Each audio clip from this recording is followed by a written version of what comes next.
Imagine dropping 32 points, 15 dimes, 0 turnovers, and still having people sleep on you like you're a role player off the bench. Tyrese Haliburton just walked into Game 4, cooked the Knicks like it was a backyard barbecue, and left the building without even breaking a sweat. And oh yeah, the Pacers?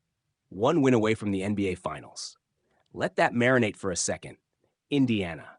Freakin' Pacers. I'll break down the full meltdown. The Knicks' collapse, Haliburton's brilliance, Pascal Siakam's silent domination, and the one dude who flat out embarrassed himself on national TV. But first, let's talk about how this turned into the biggest playoff mugging of the season. The refs? Invisible. Thibodeau? Sleepwalking. And one player? Exposed like a tourist in Times Square. Let's get into it. The Pacers came out in Game 4 like they just watched a Michael Jordan mixtape in the locker room. They blitzed the Knicks from the jump, dropped 43 points in the first quarter, and made it look way too easy. Like varsity versus JV.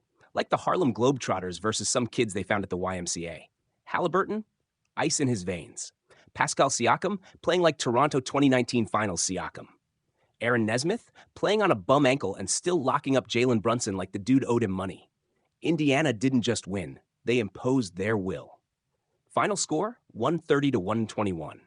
And that box score does not tell the whole story. Let's talk Tyrese Haliburton. 32 points, 12 boards, 15 assists, 0 turnovers. Do you understand how insane that is? That's not a box score. That's surgical precision. That's some god-tier basketball IQ with court vision that looks like it came with 5G and satellite imaging.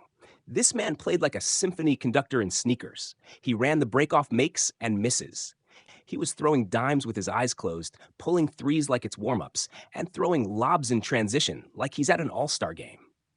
Oh, and he had OG Anunoby trying to guard him like a 6'7" traffic cone. It was embarrassing. Meanwhile, the Knicks' defense? Non-existent. And I'm being generous. Brunson looked gassed, and you can't even blame him. The man's been carrying this team on his back like a UPS driver in December. But he had 0 help. RJ Barrett, missing in action, again. Josh Hart, hustling, sure, but it's like putting duct tape on a sinking ship.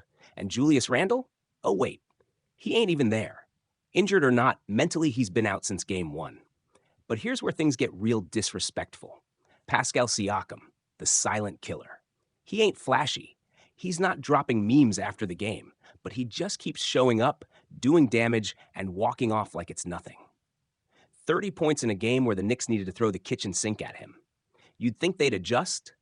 Nope. He's out here getting buckets without plays being run for him. Let me repeat that. No plays. Dude's freelancing out there like it's a summer league run and still giving you 30. If the Knicks lose this series, and they will, it's going to haunt them that they let Siakam and Haliburton clown them like this. Let's not pretend the Knicks didn't have their chances. They cut it to 6 with under 4 minutes left. The crowd started getting tight. You could feel that shift. But what happened? They couldn't get one stop. Not one. Instead, Haliburton keeps feeding Siakam, and then boom, Obi Toppin, the former Knick, hits the dagger 3. A guy you drafted, you gave up on, comes back and buries you? That's poetic. That's karma. That's Knicks basketball. And don't even get me started on Karl Anthony Towns. What was that performance? Bro's out here playing like he's in a Lifetime movie. Knee-to-knee contact, and suddenly he looks like he got hit by a truck. Like, I get it. Injuries suck. But come on. You're 7 feet tall, and you're playing scared. You're telling me you're going to let a team run you off the floor and still settle for contested step-back threes? Karl, buddy, be a big man. Shaq would have eaten this dude alive. Charles Barkley would have thrown a shoe at him. Where's the pride? Where's the dog? Ain't nobody fearing cats in the paint. He's built like Thanos, but plays like Tweety Bird. And let's talk Thibodeau for a second. This man saw his defense get shredded for 130 points and just stood there with his arms crossed like a history teacher whose class was on fire. No adjustments, no energy, no clue. You'd think after coaching for 30 years, he'd know how to counter a high-paced offense. Instead, he just watched it burn. So now the Pacers are up 3-1, one game away from the NBA Finals. Let that sink in. And it ain't luck. It's execution.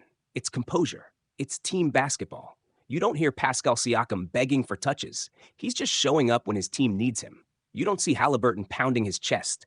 He just runs the offense like a CEO. Meanwhile, the Knicks, they're cracking under pressure. Their role players disappeared. Their coach checked out, and their fan base one loss away from throwing TVs off rooftops again. This wasn't just a loss. It was a public execution. And if Indiana finishes this in Game 5 at Madison Square Garden, oh, baby. This era of Knicks hype might be officially dead. You better believe I'll be breaking that down too. The egos, the excuses, the collapse. So hit that subscribe button, turn on notifications, because this ain't over. The Knicks are spiraling. The Pacers, they're for real. And if Haliburton keeps playing like this, you might want to start ordering those finals banners, Indiana.